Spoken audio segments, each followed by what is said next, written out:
بار بار یہ سوال لوگ کرتے رہتے ہیں کہ شریعت میں ناخن کاٹنے کا طریقہ کار کیا بیان کیا گیا ہے۔ چنانچہ مختلف لوگ مختلف شکلیں بتلاتے ہیں، مختلف صورتیں بتلاتے ہیں۔ حقیقت کیا ہے اس کا علم تو مجھے نہیں ہے۔ چنانچہ عبارات فقہا اور مفتیان کرام کے فتاوی جات کو دیکھنے سے جو بات معلوم ہوتی ہے وہ اس طریقے سے میں آپ کو بتلا دیتا ہوں۔ اس طریقے پر علماء نے نقل کیا ہے حوالے کے ساتھ۔ اس حوالے کے مطابق آپ اس مذکورہ کتاب میں جس کو میں آپ کو بتلاؤں اس میں دیکھیں گے تو انشاءاللہ مل جائے گا۔ چنانچہ وہ اس طریقے سے ہے ناخن کاٹنے کے سلسلے میں۔ پہلا، ناخن جس طریقے سے چاہے کاٹ سکتے ہیں، کوئی مخصوص طریقہ لازم و متعین نہیں ہے۔ پہلی صورت میں نے جو آپ کو بتلائی یہی ہے، یہی شریعت کا قانون ہے کہ ناخن جس طریقے سے بھی چاہے آپ یہاں سے اس انگلی سے ایسے شروع کریں یا اس طریقے سے شروع کریں، بہر صورت جائز ہے۔ کوئی مخصوص طریقہ شریعت نے لازم اور متعین نہیں کیا، بلکہ اتنا شریعت نے کہا کہ تم خصال فطرہ کو اپناؤ، یعنی ناخن، بغل کے بال، موئے زیر ناف وغیرہ اس کی صاف ستھرائی کرتے رہو، یہ شریعت کا اصل مدار ہے۔ لہذا اس کے لیے کوئی طریقہ کار لازم اور متعین نہیں ہے۔ اب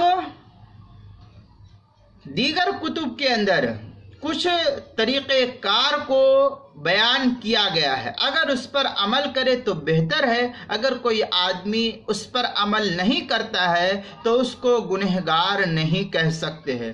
بہتر طریقہ یہ بیان کیا گیا ہے کہ دائیں ہاتھ کی شہادت کی انگلی، دائیں ہاتھ، مثلا یہ میرا داہنا ہاتھ ہے، اس دائیں ہاتھ کی یہ میری شہادت کی انگلی ہے، یہ شہادت کی جو انگلی یہ شہادت کی انگلی ہے۔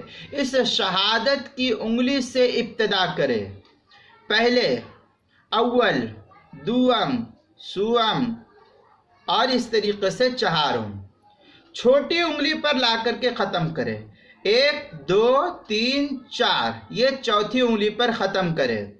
پھر بائیں ہاتھ کی چھوٹی انگلی سے کاٹنا شروع کرے۔ اب یہ میرا سیدھا ہاتھ ہے، ہم نے صرف 4 انگلی کو کاٹنا ہے، 5ویں کو ابھی نہیں کاٹنا ہے، اس کو بند کرتے ہیں۔ یہ 4 انگل، پہلا، دوسرا، تیسرا، چوتھا، یہ 4 ہو گیا۔ اس طریقے سے 5واں جب شروع کرنا ہے، 5ویں انگلی جب ہم کو شروع کرنا ہے، یہاں ہم نے ختم کیا تو اب ابتدا پھر بائیں ہاتھ سے یہ چھنگلی سے کرنا ہے۔ یہ اس طریقے سے چھوٹی انگلی سے کاٹتے ہوئے آئے، 5واں، 6واں، 7واں، 8واں اور یہ 9واں ہو گیا الٹے ہاتھ کا، 9ویں انگلی ہو گئی۔ اور اس طریقے سے اب 10واں جو ہم کو شروع کرنا ہے وہ یہ انگوٹھے پر، سیدھے ہاتھ کے انگوٹھے پر لا کر کے ہم کو ختم کرنا ہے۔ یہ 10 انگلی کے کاٹنے کا طریقہ ہاتھ کی انگلی کا یہ بیان کیا گیا ہے۔ اس طریقے سے انگوٹھے پر ختم ہو گیا۔ اب پھر ہم کو پیر کی انگلیوں کے ناخن کاٹنا ہے، تو پیر کی انگلیوں کے ناخن کاٹنے کے لیے دائیں پیر کی جو چھوٹی انگلی ہے، دائیں پیر کی جو داہنا پیر ہے، مثلا یہ میرا داہنا ہاتھ ہے، تو اب اسی سلسلے میں جو میرا داہنا پیر ہوگا اس داہنے پیر کو بھی لے لیجئے۔ اب داہنے پیر کی چھوٹی انگلی، مثلا ایک فرض کرے کہ یہ میرے پیر کی 10 انگلی ہے، ایک فرض کیجئے، فرضی مثال میں آپ کے سامنے، کیونکہ پیر اٹھا کر کے اس طریقے سے بتلانا یہ بے ادبی ہوگی، تو یہ ذرا مناسب نہیں ہے، تو میں آپ کے سامنے ہاتھ بتلا رہا ہوں کہ فرض فرض کیجئے کہ یہ میرے پیر کی انگلیاں ہیں، تو اب اس طریقے سے جو پیر کی انگلیاں ہے تو یہ میرا سیدھا ہاتھ ہے، یہ میرا الٹا ہاتھ ہے، تو یہ فرض کیجئے کہ یہ میرا سیدھا پیر ہے اور یہ میرا الٹا پیر ہے۔ تو سیدھے پیر کی جو چھوٹی انگلی ہے یہاں سے پیر کی انگلیوں کی ابتدا کرنا ہے کہ پہلے ہم اس ناخن کو کاٹے، 1 2 3 4 5، یہ سمجھیے کہ سیدھے پیر کی 5 انگلی کو کاٹ لیا۔ اب یہ الٹے پیر کے 5 انگلی ہے، تو 5 تو یہ ہو گئی تھی 5ویں، اور یہ 6واں 7واں 8واں 9واں 10واں، یہ اس طریقے سے انگلی پیر کی انگلیوں کے ناخن کاٹنے کا طریقہ فقہا کرام نے 10 کو نقل کیا ہے۔ میں اگر آپ کو پیر اٹھا کر کے بتلاؤں تو یہ ذرا مناسب طریقہ نہیں ہوتا ہے، اس لیے میں نے فرضی طور پر فرض کرنے کے لیے آپ کو ہاتھ کی انگلی دکھلایا کہ ہاتھ کی انگلی دیکھ کر کے اس طریقے سے آپ صحیح مسئلے کو صحیح نوعیت کے ساتھ سمجھ سکے۔ پیر کی انگلی یہاں سے شروع کریں گے اور ختم یہاں پر آ کر کے کی جائے گی، باقی تفصیل اوپر دیکھ لے۔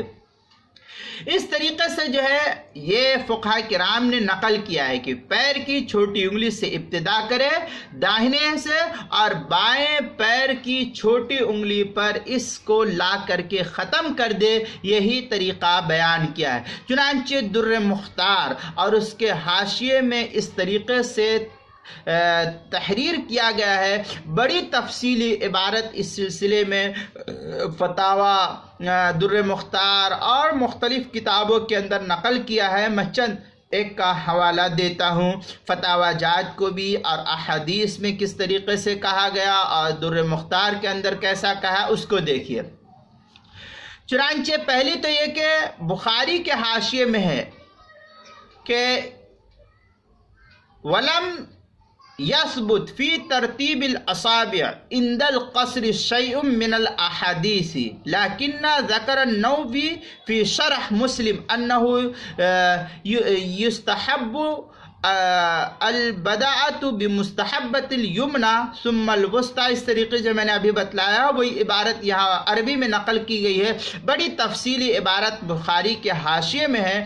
آپ بخاری کا حاشیہ مطالعہ کریں، جو ہندی نسخہ ہے اس کی دوسری جلد 875 صفحے پر کتاب اللباس باب تقلیم الاظفار کے تحت حاشیہ نمبر 2 جو ہندی نسخہ چھپا ہوا ہے اس کے اندر، اور پاکستانی نسخہ اس کا مجھے علم نہیں ہے، میں نے ابھی میرے نظر کے سامنے ہندی نسخے کی عبارت ہے، اس لیے میں آپ کو ہندی نسخے کی عبارت کتاب اللباس باب تقلیم الاظفار کے تحت دیکھیں گے تو پاکستانی نسخہ اور دیگر نسخے جات کے حاشیے میں جو ہوگا وہ وہاں تفصیل مل جائے گی۔ دوسری جلد 875 صفحہ قدیمی کتب خانہ کراچی کا چھپا ہوا جو نسخہ ہے اس کے اندر۔ اسی طریقے سے المنہاج کے اندر بھی نقل کیا ہے، جو علامہ نووی کی شرح ہے، شرح مسلم جس کو کہتے ہیں، اس کے اندر بھی اس کو نقل کیا ہے۔ لکھتے ہیں وَأَمَّا تَقْلِيمِ الْأَظْفَارِ فَسُنَّةٌ لَيْسَ بِوَاجِبٍ وَهُوَ تَفْعِيلٌ مِنَ الْقَلَمِ وَهُوَ الْقَطْعِ۔ اس طریقے کی عبارت بڑی تفصیلی جو ہے علامہ نووی رحمۃ اللہ علیہ نے شرح مسلم المنہاج شرح صحیح مسلم للنووی کی تیسری جلد صفحہ 47 پر اس کو نقل کیا کتاب الطہارہ باب خصال الفطرہ کے تحت حدیث نمبر 258 پر اس کو نقل کیا ہے۔ اسی طریقے سے اور بھی مختلف کتابوں کے اندر، چنانچہ احیاء العلوم جو امام غزالی رحمۃ اللہ علیہ کی ہے اس کے اندر بھی اس طریقے کی عبارت والید اشرف من الرجل فیبدأ بها ثم الیمنی کے تحت جو ہے نقل کیا ہے۔ پہلی جلد صفحہ 141 بڑی تفصیلی عبارت اس کتاب کے اندر ہے، احیاء احیاء العلوم کے اندر کتاب اسرار الطہارہ القسم الثانی فی النظافہ والتنظیف کے تحت النوع الثانی فیما یحدث فی البدن، اس کے تحت جو ہے پہلی یحدث فی البدن اس کے تحت جو ہے نقل کیا ہے پہلی جلد 141 صفحے پر۔ در مختار ما شامیہ کے اندر تفصیل کے ساتھ اس کو نقل کیا ہے، لکھتے ہیں وَعَنْهُ علیہ الصلاۃ والسلام من قلم الاظفار مخالفا لم ترى، اس کے تحت جو ہے نقل کیا، بڑی لمبی عبارت حضرت علی وغیرہ، حضرت علی رضی اللہ تعالیٰ عنہ کا قول وغیرہ جو ہے نقل کیا ہے۔ تفصیلی عبارت جو ہے یہاں دیکھے، جو ہندی نسخہ ہے کتاب در مختار ما شامیہ کا ہندی نسخہ، اس کے کتاب الحظر والاباحہ اس کی 90 جلد صفحہ 496 اور 497 پر اس کی تفصیلی عبارت نقل کی گئی ہے۔ اسی طریقے سے جو بنوریا ٹاؤن کا فتویٰ ہے، اس کا فتویٰ نمبر 1307 ہے۔ فتاوی دارالعلوم دیوبند کا فتویٰ نمبر 40,765 یعنی 40,765 نمبر کا فتویٰ ہے۔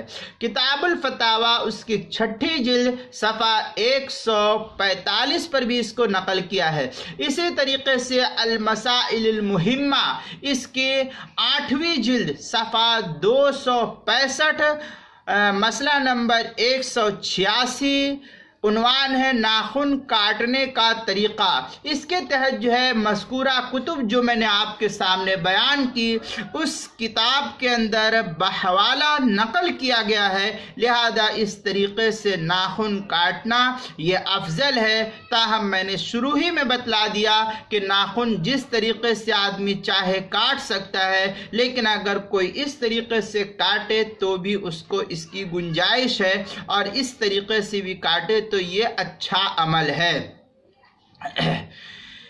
صاحب احسن الفتاوی مفتی رشید احمد صاحب رحمۃ اللہ علیہ نے بھی اس کو نقل کیا ہے، لہذا احسن الفتاوی میں بھی دیکھ سکتے ہیں اور مختلف فتاوی جات کے اندر دیکھ سکتے ہیں، اس کی تفصیل مل جائے گی۔ بحوالہ میں نے آپ کے سامنے بتلا دیا، اب مذکورہ کتب کی طرف مراجعات کرنے سے آپ کو تمام تر تفصیل حاصل ہو جائے گی اور مل جائے گی۔